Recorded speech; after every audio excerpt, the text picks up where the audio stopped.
Man atrodo, kad regionai yra mūsų valstybės pamatas ir tos problemos, kurios čia yra, tai yra jos arčiausiai kiekvieno žmogaus ir kiekvienas sprendimas daro labai didelį efektą.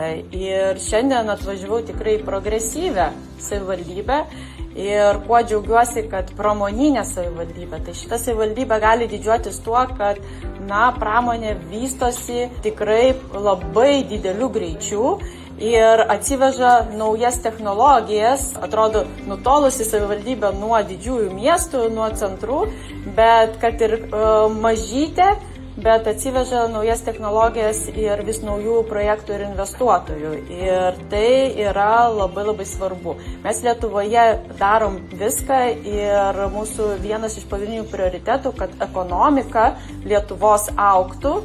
Ir jinai be abejo negali augti, jeigu mes neturime pramonės, neturim darbo vietų ir jeigu žmonės neturi galimybės dirbti.